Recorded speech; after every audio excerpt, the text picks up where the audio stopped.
우리 영혼에 이렇게 선포하면 좋겠습니다. 가슴에 손을 얹고 이렇게 선포하겠습니다. 하나님께서 나를 사랑하십니다. 오늘 주님이 나와 함께 하십니다. 이 시간 저에게 말씀하실 것입니다. 그 말씀대로 될 것입니다.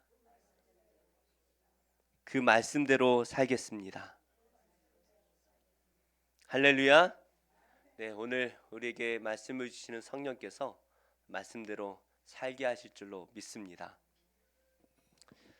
우리 김단희 형제님 찬양하고 이렇게 쓰러져 있는 그렇게 피곤해요? 네, 아주 열심히 베이스를 쳐주셨나 봐요. 예수님께서 우리 지지난주 말씀이죠. 우리 안에 너희 속에 소금을 두고 서로 화목하라 이렇게 말씀을 주셨습니다. 기억나시나요? 우리 안에 소금을 두라 말씀을 하셨어요. 좀 추상적으로 느껴지죠. 좀 은유적인 표현이다 보니까 소금을 마음에 어떻게 두라는 거지? 뭐 소금을 목을 하는 건가? 뭐 그렇게 오해할 수도 있지만 그런 게 아니라 그죠? 좀 이왕이면 좀 구체적으로 이렇게 해라라고 말씀하시면 좀 좋았을 것 같아요. 이혼을 하지 말아라 이렇게 말씀을 하시든지 아니면 오늘 말씀 같은 경우는 재물의 절반을 예수 세례식 받을 때 재산의 절반을 가난한 이웃을 위해 다 나누어 주고 그 다음 돌아와라. 예수님을 고백해라. 뭐 이렇게 말씀을 구체적으로 주신다면 아무도 안 믿겠죠, 그죠? 예, 아무도 안 믿을 것 같아요. 이게 좀 그래도 이해하기는 쉽잖아요. 율법을 이해하기가 쉬울 것 같은데 소금을 두라 참 난해한 말씀인 것 같습니다.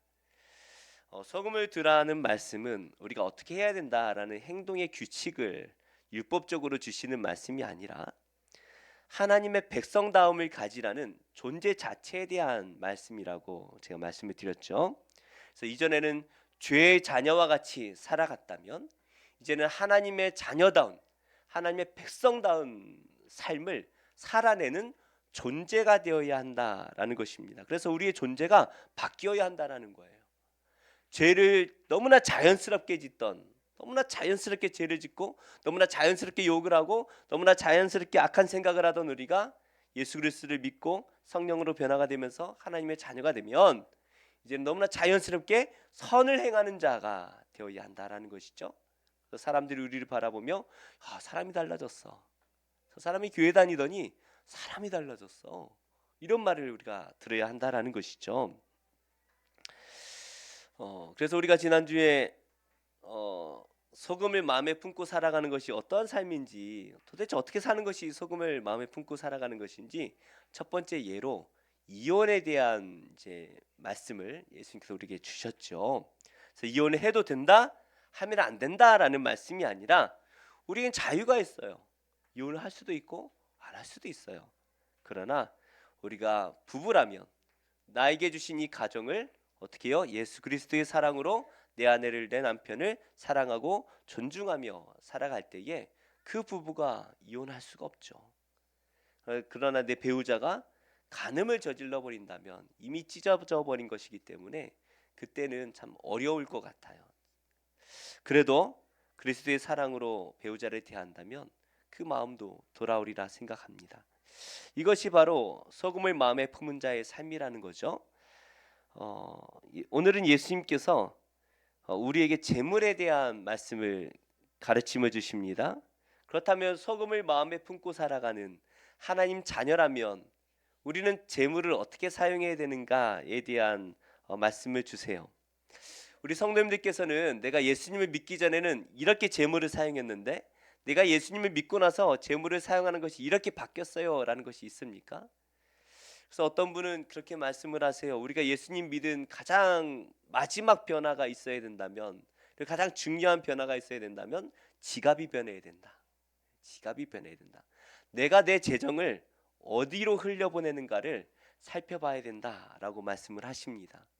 교회 헌금 많이 하라는 뜻이 아니에요. 내가 하나님을 위해서, 내가 이웃을 위해서 어떻게 내 지갑을 열 수 있는가, 거기에 대한 말씀을 주시고 계신 거예요. 무엇보다 오늘 말씀도 소금을 마음에 품은 하나님의 백성은 어떠한 마음의 자세를 가지고 이 재물을 대해야 되는가, 이것에 대한 가르침을 주고 계신 것이죠. 그래서 우리가 율법적으로 목사님 그러면 얼마나 하나님께 드려야 되고 얼마나 많은 재산을 이웃들에게 다 나눠주고 예수님을 따라야 천국을 간다는 말입니까? 다 버려야지 제자가 된다는 말씀입니까?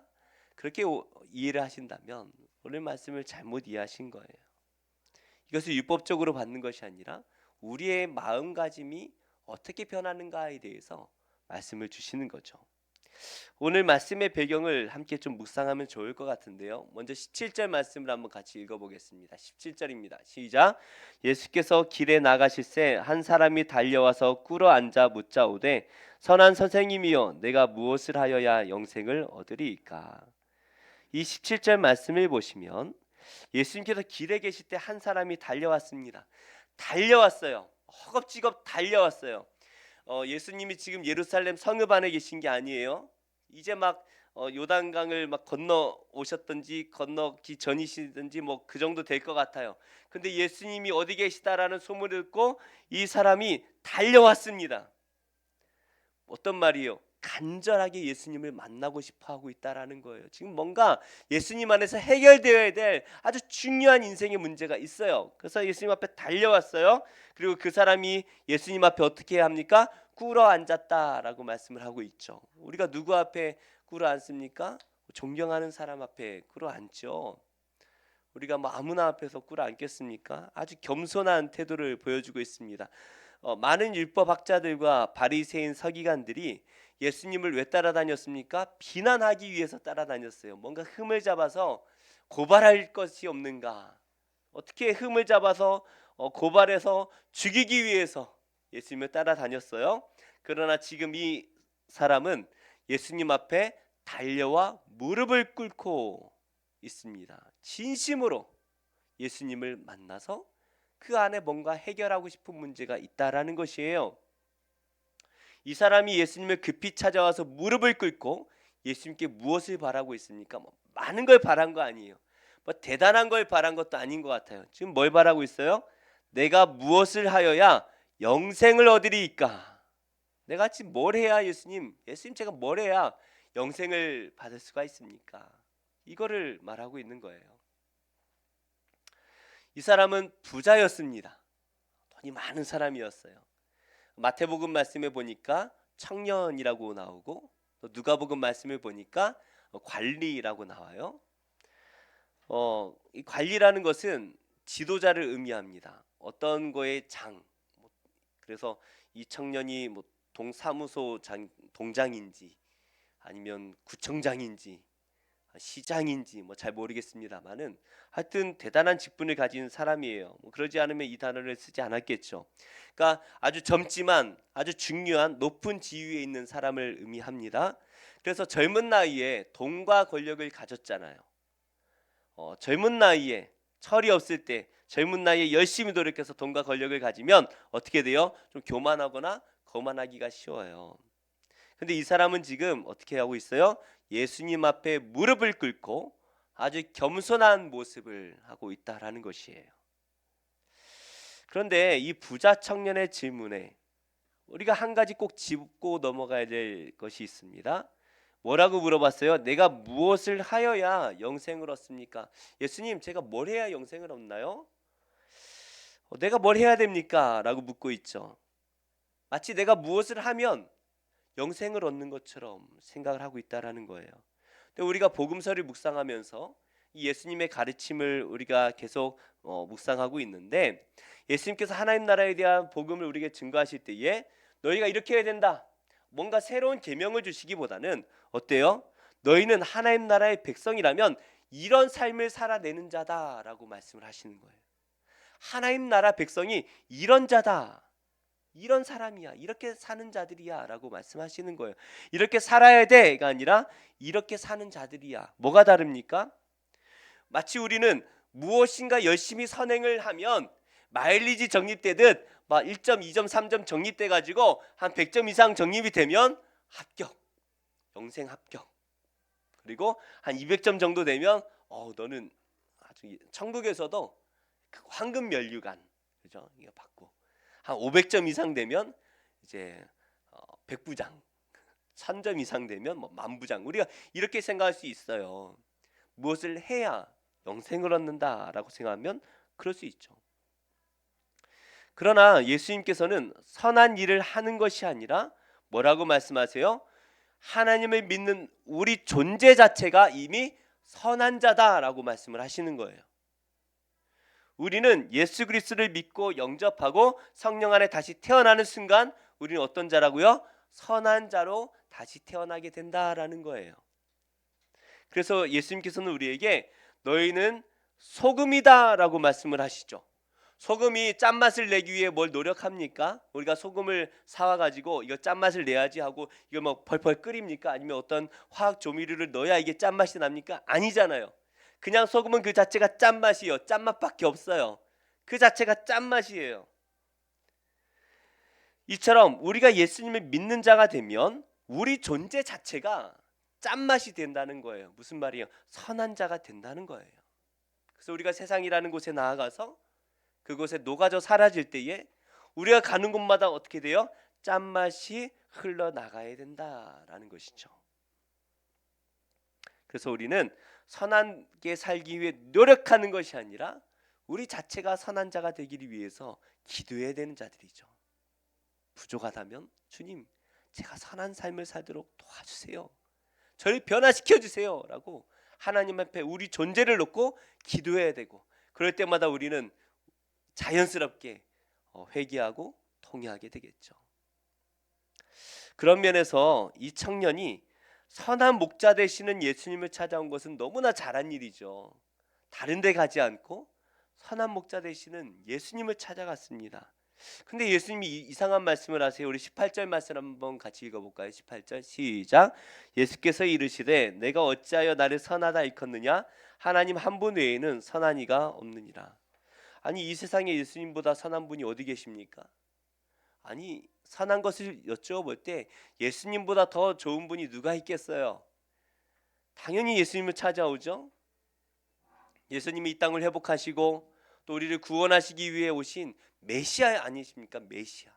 그렇다면 우리가 어떻게 해야 영생을 얻고 어떻게 해야 선한 일을 할 수 있는지 예수님 앞에 나아가서 여쭤보는 것이 너무나 자연스러운 일일 것 같아요. 근데 예수님께서는 하나님 한 분 외에는 선한 이가 없다라고 말씀을 하세요. 그럼 예수님은 선한 분이 아니십니까? 우리 김단희 형제님, 예수님 선한 분이 아니에요? 아니에요? 맞아요. 헷갈려요. 선하신 분이에요? 네, 우리 승건이 형제님은 어떻게 생각해요? 맞는 것 같아요. 승건이 형제님 맞다 그러면 맞는 거예요. 우리 예수님은 선하신 분이에요. 그런데 왜 하나님 한 분 외에는 선한 분이 없다라고 말씀을 하십니까? 이것은 예수님이 선하지 않다, 나는 선한 분, 나는 선한 자가 아니야라고 말씀하시는 것이 아니라, 선한 것을 알려고 한다면 선하신 하나님의 말씀을 생각해 보라는 거예요. 이미 하나님이 알려주셨잖아요. 나를 찾아올 것이 아니라 하나님 말씀 앞에 다시 네가 생각을 해봐라. 말씀을 한번 묵상해봐라 라고 말씀하시는 거죠. 바리새인들이 예수님을 찾아와서 뭐를 물어봤죠? 지지난주에 이혼에 대해서 물어봤잖아요. 모세는 이혼 증서를 써주고 내보내라고 했는데 예수님 이혼해야 됩니까? 말아야 됩니까? 그때 예수님 뭐라고 말씀하셨어요? 모세가 어떻게 너희에게 가르쳤느냐, 명하였느냐 라고 물어보시잖아요. 마찬가지예요. 하나님께서 주신 이 십계명에 대해서 말씀을 주시는 거죠. 하나님은 뭐라고 말씀하시느냐 물어보시는 거예요. 우리 19절 한번 같이 읽어볼까요? 19절입니다. 시작. 내가 계명을 안 하니 살인하지 말라, 간음하지 말라, 도둑질하지 말라.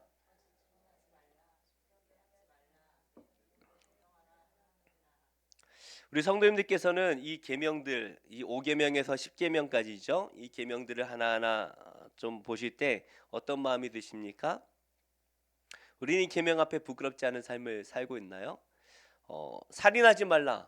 적어도 우리는 살인은 하지 않은 것 같아요. 예. 간음하지 말라. 뭐 간음해서 뭐 그죠? 뭐 이혼하거나 그런 적도 없는 것 같아요. 도둑질하지 말라. 제가 촉법 소년일 때는 그죠? 촉법 소년도 안 될 때는 도둑질을 좀 한 것 같아요. 예. 뭐 다 가족끼리 훔치는 건 괜찮아요, 그죠? 예. 하여튼 그렇게 했던 것 같아요. 근데 성인이 돼서는 그런 적이 없습니다. 거짓말은 좀 많이 걸리죠. 거짓말 내가 의도적으로 거짓말한 건 아닌데 뭐 하여튼 그렇게 된 게 좀 있을 거예요. 남의 것을 속여서 빼앗는 것, 십계명 말씀에서는 내 이웃의 집을 탐내지 말라라고 말씀을 하셨는데 반 정도는 걸리지 않을까요? 내 부모를 공경하라는 말씀에서는 어느 누구도 고개를 들 수는 없을 것 같습니다.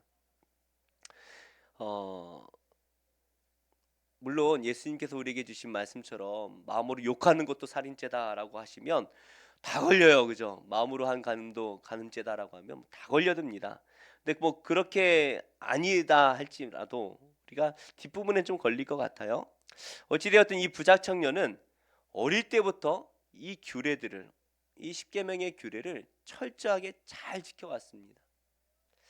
이것이 거짓은 아니었던 것 같아요. 예수님의 반응을 보면 우리가 알 수가 있는데요. 21절을 보실까요? 21절 시작. 예수께서 그를 보시고 사랑하사 이르시되 내게 아직도 한 가지 부족한 것이 있으니 가서 내게 있는 것을 다 팔아 가난한 자들에게 주라. 그리하면 하늘에서 보화가 내게 있으리라. 그리고 와서 나를 따르라 하시니. 예수님께서 이 청년을 보내셨습니다. 보셨어요? 이 청년이 그 예수님, 제가 어려서부터 이걸 잘 지켰습니다라고 예수님께 말을 할 때에 자신 앞에 무릎을 꿇고 앉아 있는 이 청년, 아무도 그 표정은 아주 기대에 차고 정말 궁금하고 하나님 나라를 소망하는 사랑스러운 눈빛을 가진 그 청년을 뚫어지게 쳐다보세요. 그냥 본다라는 의미가 아니라 뚫어지게 본다라는 의미예요. 뚫어지게 봤다. 예수님이 이 청년의 마음을 뚫어지게 보고 있는데 그 속을 바라보시는 거죠. 그 속마음을.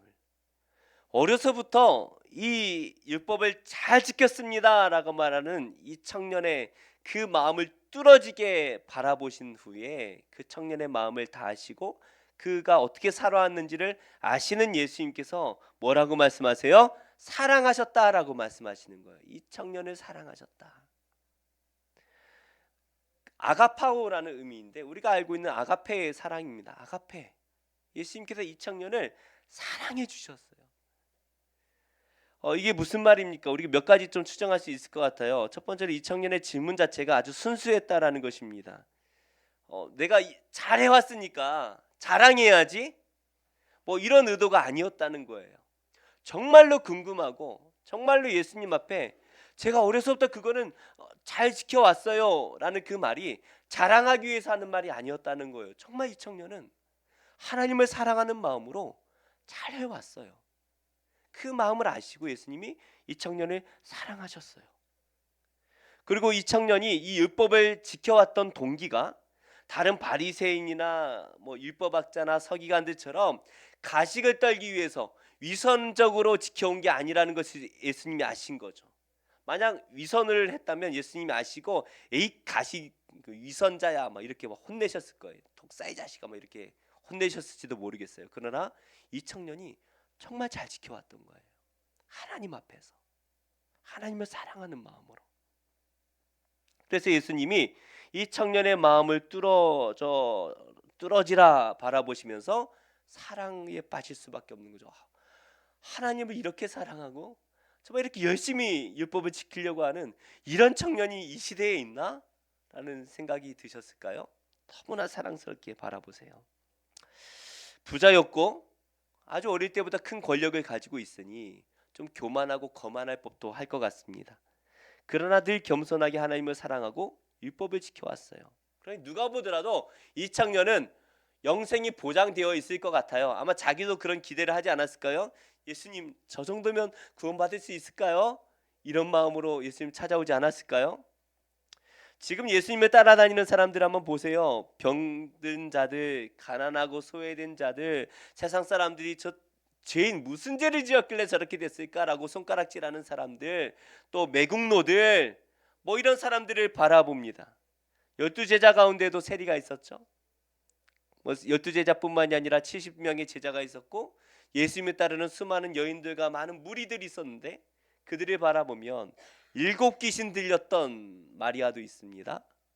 기생도 있었고요. 가늠하다 붙잡힌 여인도 예수님을 따르고 있지 않았을까요? 별의별 죄인들이 다 예수님을 따라다니고 있습니다. 세상 모든 사람들이 그 사람들을 볼 때마다 어이 저 죄인 침을 태 뱉을지도 모르겠어요. 다 죄인들이에요. 그 가운데 이 부자 청년이 어려서부터 율법을 잘 지켜왔던, 예수님도 그 마음을 보실 때 너무나 사랑스러운 이 청년이 무릎을 꿇고 앉아 있어요. 근데 예수님께서 그 청년을 향해 뭐라고 말씀하십니까? 그런데 너에게 한 가지 부족한 것이 있다라고 말씀하시는 거예요. 지금 예수님과 함께하는 그 수많은 사람들은 다 부족한데, 이 청년은 하나만 부족하대요. 하나만 고치면 되는 거예요. 우리는 부족한 것이 너무나 많지 않습니까? 예수님 앞에 설 때에 좀 고개를 들 수 없을 정도로, 지금은 우리가 교회에 오고 은혜로 이렇게 살아가고 있지만 또 막상 예수님을 만난다 생각해 보면 고개를 들 수가 없을 것 같아요. 예수님, 제가 조금 더 잘 살았어야 되는데 죄송해요. 그렇게 말할 것 같아요. 그런데 이 부자 청년은 하나밖에 부족한 것이 없대요. 이 정도면 요즘 잘 안 쓰는 말이긴 한, 요즘 신세대들은 잘 모를 것 같은데 옛날에 많이 썼던 말 중에 엄친아, 그죠? 엄마 친구 아들은 다 완벽해. 저도 어머니 친구의 아들들, 교회 집사님 자녀들, 뭐 이런 친구들 엄마 이야기 들어보면 다 전교 1등 하는 것 같고, 저 다 공부도 잘하고 운동도 잘하고 뭐 편식도 안 하고 말도 잘 듣고 뭐 아르바이트를 해서 용돈도 벌고 뭐 완벽한 것 같아요. 나중에 보면은 아니었어요, 그죠? 엄마 친구 아들은 다 완벽한 것 같아요. 근데 이 청년이야말로 진짜 엄친아 아닙니까? 교회 모든 엄마들이, 또 모든 성도들이 닮고 싶어하고 내 아들이 저렇게 컸으면이라고 기대하는, 또 바라는 그런 표본이지 않아요? 돈도 잘 벌고 공부도 잘하고 판검사가 됐어요. 거기다가 신앙생활까지 너무나 잘해요. 제 아들이 그렇게 됐다고 한다면 말만 해도 행복할 것 같아요. 그렇죠? 우리는 이 정도면 됐어. 아니 이 정도면 완벽하지. 성도님 무슨 말씀하시는 거예요? 성도님 아들이 한 가지가 부족하다고요? 그 정도면 완벽해요. 그렇게 말할 수 있는 청년 아니겠어요? 이보다 더 잘할 수가 있습니까? 우리로 말하면 주일 성수 잘하죠, 헌금 생활 잘하죠, 봉사 열심히 하죠, 새벽 기도에도 빠지지 않죠, 주일학교 교사하죠, 청년부 리더하죠, 차인팀 리더하고 막 성경 공부 뭐 빠지지 않아요. 우리는 당연히 이런 청년을 보면 신앙생활 완벽해. 저 청년은 어디다 내놔도 정말 완벽한 청년이야. 그렇게 생각하는 사람이 오늘 예수님 앞에 무릎을 꿇고 있는 이 청년이라는 거예요. 의심의 여지가 없습니다. 여기에 돈도 가졌어요. 권력까지 가졌어요. 금상첨화 아닙니까? 하나님의 복을 받았다라고 생각하지 않겠습니까? 근데 예수님께서 이 청년을 향해서 한 가지가 부족하다라고 말씀하시는데, 우리 21절 한번 다시 읽어볼까요? 21절입니다. 시작. 예수께서 그를 보시고 사랑하사 이르시되 내게 아직도 한 가지가 부족한 것이 있으니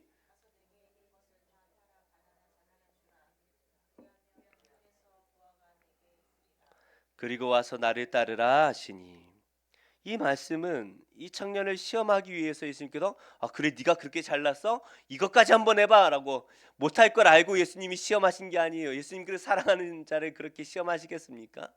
제가 저희 자녀들에게, 주일학교 아이들한테 못할 거 뻔히 알면서 시험하기 위해서 그런 어려운 일들을 문제를 내겠어요? 그러지 않잖아요. 예수님은 그 청년을 사랑하셨어요. 그 청년을 사랑하는 마음에, 이 청년이 잘 되기를 바라는 마음에 이 말씀을 주신 거예요. 사실 이 말씀을 나눌 때마다 내게 있는 것을 다 팔아 가난한 자들에게 나눠주고 와서 나를 따르라, 이 말씀을 전할 때마다 여자 집사님들은 별로 그런 반응이 없으신데 남자 집사님들이 늘 이 말을 할 때마다 꼭 한두 분이 질문을 하세요. 목사님, 정말 그렇게 다 팔아서 예수님 따라야 신앙이 좋은 겁니까? 그렇게 해야 예수님의 제자인 겁니까? 그렇게 해야 구원을 받는 겁니까? 꼭 물어보세요. 그렇지 않죠. 우리는 예수님의 믿음으로 구원받는 것이지 이런 행위로 구원받는 것은 절대 아닙니다. 우리는 예수님을 믿기에 이미 구원받은 줄로 믿습니다. 우리는 예수님 믿었어요. 구원 받았어요. 그래서 목사님, 성도가 부자가 돼도 됩니까? 그럼 죄입니까? 아닙니까? 성도가 부자가 돼도 되죠. 초대교회에도 얼마나 많은 성도들이 부자였습니까? 우리 조선 시대에도 조선 초기에 그죠? 조선 초기가 아니라 초대교회 때 얼마나 많은 양반들이 예수님 믿고 잘 살았잖아요. 그게 죄가 아니에요. 부자로 살 수 있습니다. 저는 뭐 개척교회 목사니까 가난하게 사는 게 잘 어울리죠. 그렇게 보이진 않지만 잘 사는 것처럼 보이잖아요. 잘 살고 있어요, 사실은. 그런데 제가 몇천 몇만 명 교회 목사가 돼서 우리나라에서 제일 비싼 차가 뭐 얼마인지 모르겠습니다만 1억 넘는 차를 제가 타고 다닌다면 누가 뭐라고 하겠어요. 그죠? 목사가 잘 산다고 요즘 뭐라고 하는 시대는 아닌 것 같아요. 목사도 뭐 비싼 시계, 뭐 롤렉스 시계, 그죠? 뭐 이런 거 막 제 시계는 롤렉스보다 좋은 거예요. 롤렉스는 핸드폰 알림이 안 되지만 제 시계는 핸드폰 알림이 되니까 롤렉스보다 좋은 것 같아요. 어찌 됐든 뭐 번쩍번쩍하는 시계를 차고 다니는데 뭐 요즘 뭐라고 하는 분 없어요. 살아도 돼요. 크게 문제는 되지 않는 것 같습니다. 어떤 목사님은 재미로 뭐 하신 것 같습니다만은 설교 시간에 그런 말씀을 하세요. 자기가 라스베가스 가서 도박을 했다라는 말씀을 하세요. 뭐 물론 내용은 뭐 어떤 내용인지 잘 기억은 안 나는데 그것만 기억에 남아요. 그러니까 덕이 안 되는 거예요, 한마디로. 해도 되죠. 뭐 목사가 라스베가스 가서 뭐 재미 삼아서 뭐한 얼마 한 200 정도 썼다나 뭐 얼마 썼대나 20만 원 썼대나 아무튼 재미로 할 수 있죠. 뭐 제가 옛날 사람이라 그런지 말하면서도 좀 그렇긴 하네요. 그죠? 예. 아무튼 저는 별로예요. 아무튼. 예. 근데 뭐 다 이해하고 넘어가는 것 같아요. 그런데 그게 구원을 받고 안 받고의 문제와는 전혀 문제가 없는 것 같기는 해요. 그죠? 우리 예수님의 믿음으로 구원받는 거예요. 어, 믿는 사람도 부자로 살면서 세상 것 누리고 살아가는 것 구원과는 전혀 상관이 없는 문제입니다. 여러분 돈 많이 버셔서 마음껏 누리시든지 말든지 알아서 하세요. 저한테 물어보지 마시고 알아서 하세요. 우리는 자유합니다. 모든 율법에서도 자유예요. 제가 이전에도 말씀드린 것처럼 우리는 모든 것을 할 수 있는 자유가 있습니다. 예수 안에서 우리는 모든 것을 할 수 있는 자유가 있어요. 사람을 죽이면 됩니까? 안 되죠. 그런데 그 사람을 죽이지 않으면 그 사람 때문에 1,000명이 죽을 수 있다면 죽여야 됩니까? 죽일 수도 있고 안 죽일 수도 있고 선택할 수 있어요. 하나님의 영광을 위해서 우리는 선택해야 되는 거죠. 부활절 때 많이 보셨을 애니 뭐죠? 영상인데 그 아빠가 그 철도 이렇게 역에서 이렇게 일하는 아빠죠. 그래서 아이가 철도 밑에서 이렇게 놀다가 기차가 들어오는 거예요. 그래서 이 기차를 그 아이가 있는 곳으로 보내면 아이가 죽고 그 기차를 아이를 살리기 위해서 그 기차를 다른 곳으로 보내면 아이는 살겠지만 기차에 탄 수많은 사람들이 죽겠죠. 선택을 해야 되는 거예요. 어떤 선택을 해야 하나님께 영광이 될까요? 본인만 아는 거죠. 기도하면서 선택을 해야 되는 거죠. 어떤 선택을 하든 우리는 비난할 수는 없을 것 같습니다. 자유가 있어요. 그러나 우리는 하나님 나라를 위해서 내 유익을 포기하는 자유도 함께 가진 줄로 믿습니다. 내가 하나님 나라를 위해서 내가 누릴 수 있는 자유를 포기할 수 있어야 되는 거예요. 목사가 라스베가스 가서 할 수 있어요. 뭘 했는지 모르겠지만 뭐 하는 건지도 잘 모르겠지만 할 수 있어요. 그러나 그것을 하나님 나라를 위해서 포기할 자유도 있다라는 거예요. 덕이 되기 위해서. 제가 뭐 로또가 돼가지고 로또를 한 번도 해본 적은 없습니다. 로또가 돼가지고 갑자기 돈이 얼마나 줘요? 로또 되면 다 다르죠, 그죠? 뭐 적게 받으면 한 10억 좀 안 되는 걸로 알고 있고 많이 받으면 100억도 뭐 넘는 것 같기도 한데 하여튼 뭐 100억을 받았다 치고 세금 떼고 한 60억 받았다 치고 60억을 받아가지고 제가 뭐 30억짜리 아파트를 사고 뭐 비싼 차는 얼마나 하나요? 뭐 한 10억짜리 차를 샀다 쳐요. 그럴 수 있어요. 누릴 수 있어요. 그러나 하나님 나라를 위해서 그것을 포기한다면 포기할 수도 있는 거예요. 어떤 분은 이 말씀을 듣고 그렇게 생각할 수 있을 것 같아요. 목사님 너무나 부당한 말씀 아니에요? 이 사람이 이 재산을 얻기 위해 그리고 그 지도자가 되기 위해 얼마나 피나는 노력을 어려서부터 해왔고 그런데 그것을 하루아침에 팔고 나를 따라오라니요. 목사님 예수님 너무하신 거 아니에요? 라고 물어보신다면 그럼 삭개오처럼 절반만 나눠주고 따라오라고 하면 그렇게 하시겠습니까? 그런 의도로 물어보신 거예요? 그건 아니잖아요. 그죠? 근데 우리는 이 청년이 예수님을 찾아왔던 본래의 목적을 다시 한번 생각해 봐야 합니다.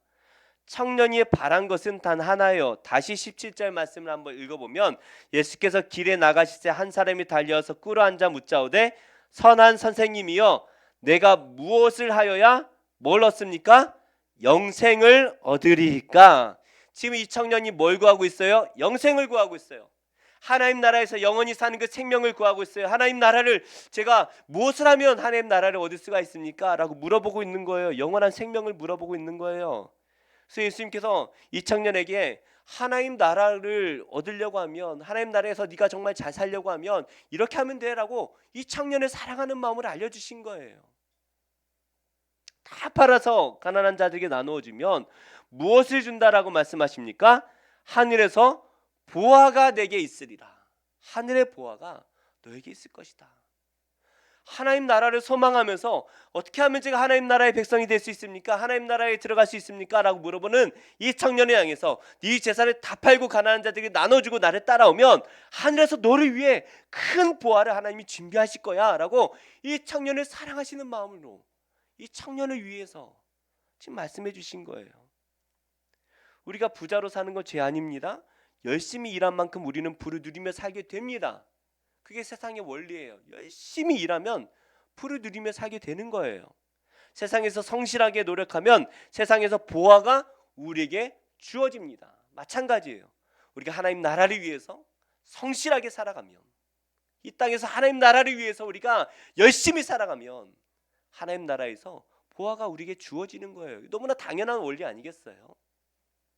예수님이 이것을 이 청년에게 말씀해 주시는 거죠. 그래서 우리가 하나님을 위해서 이 세상의 것들을 포기하고 하나님을 위해서 내가 이 세상에서 고난을 받을 때에 하늘에서 보화가 우리에게 있을 줄로 믿습니다. 이 부자 청년은 하나님을 위해서 모든 율법을 다 지켰어요. 구약의 이 유대인들은 613가지로 이 성경 안에 있는 율법들을 정리해서 하나님 위해서 우리가 이렇게 살아야 된다 아니면 이렇게 살지 말아야 된다라고 정리를 했어요. 613가지예요. 이것을 이 청년이 어려서부터 다 지켜왔어요. 그것도 남의 시선을 의식해서 그냥 체면 때문에 지켜온 게 아니라 어떻게 그거 정말 하나님에 대한 열정을 가지고 이렇게 살아온 거예요.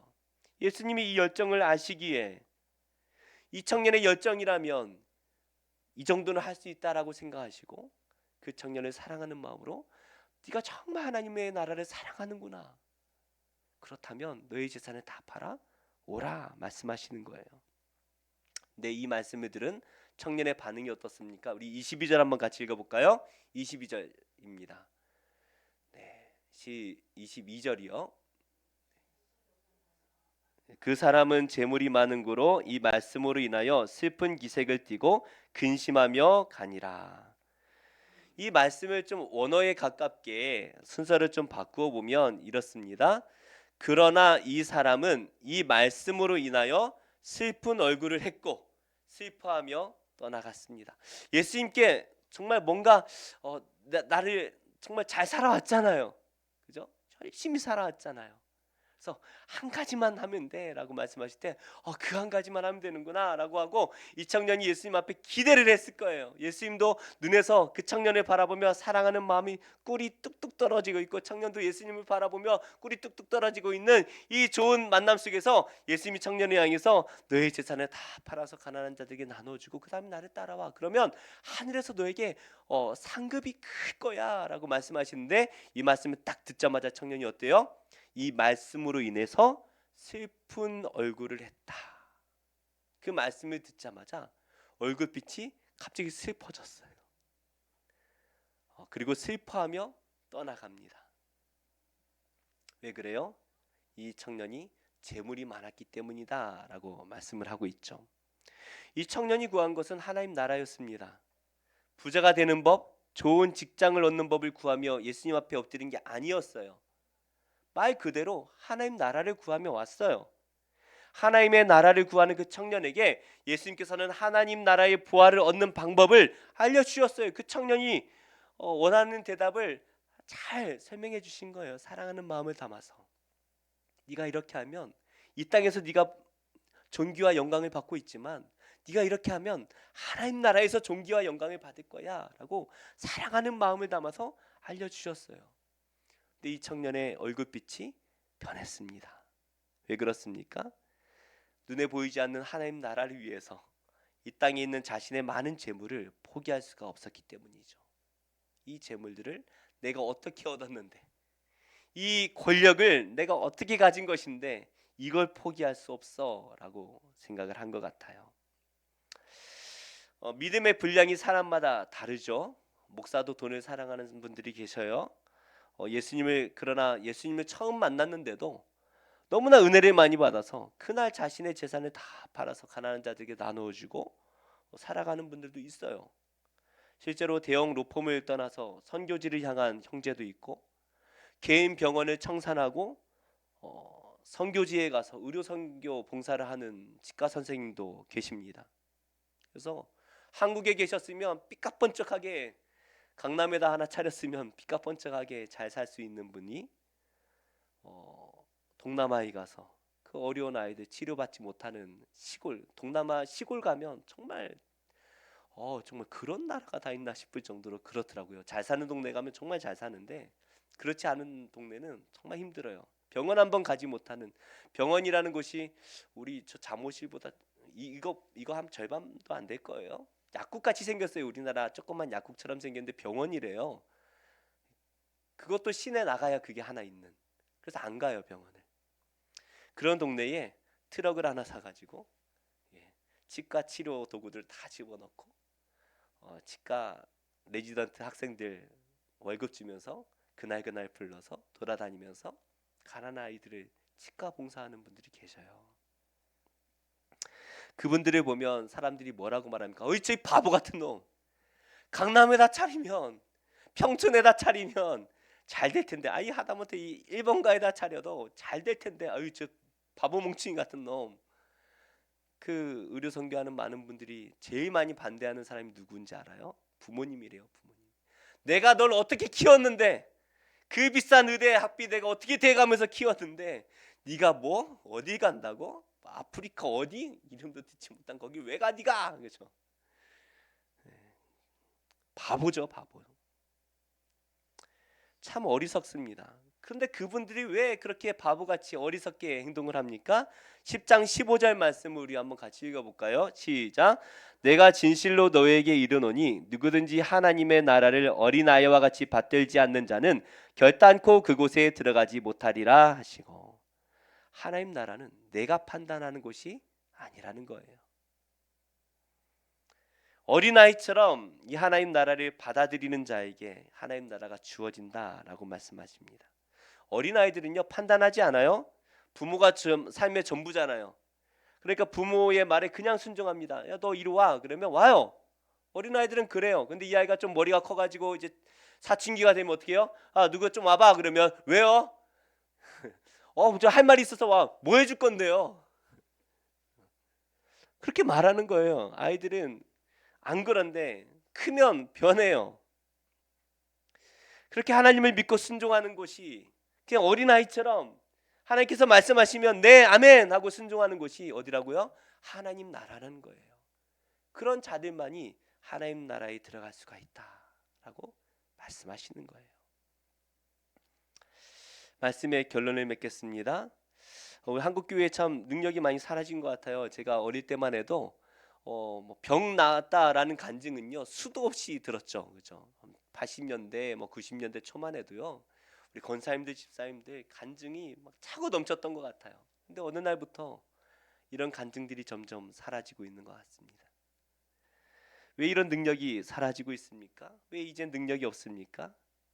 우리의 생각이 너무나 커져버린 건 아닐까요? 우리가 하나님 앞에서 어른처럼 행사하려고 하는 것은 아닐까요? 어제 우리가 공식적으로 처음 이제 노방전도를 했어요.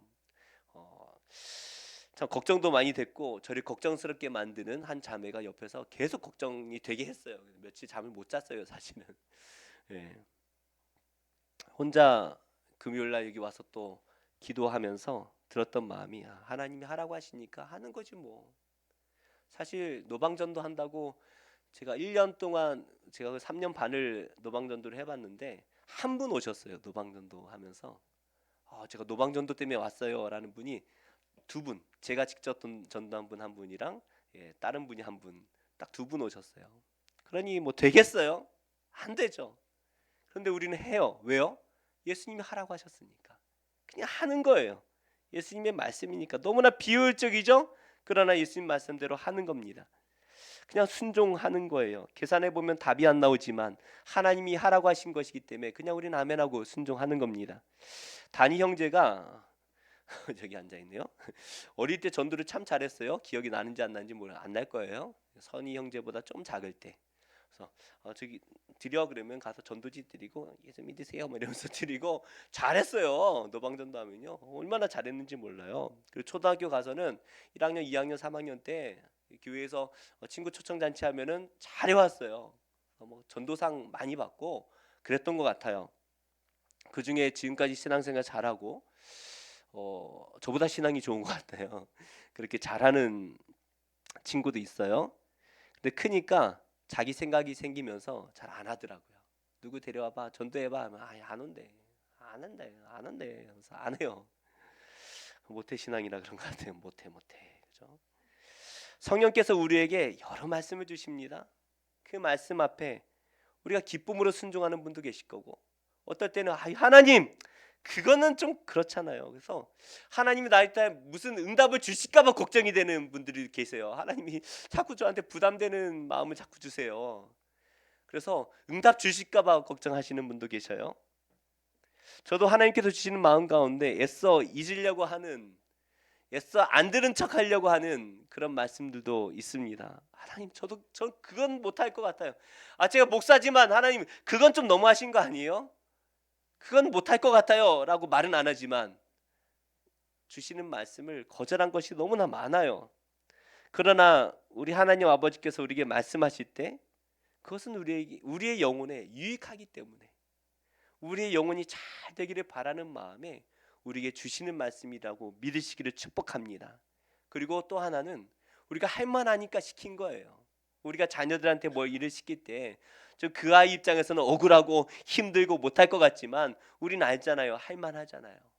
그쯤 되면 할 만하니까 시키는 거예요. 할 만하니까 하나님이 우리에게 시키시는 거예요.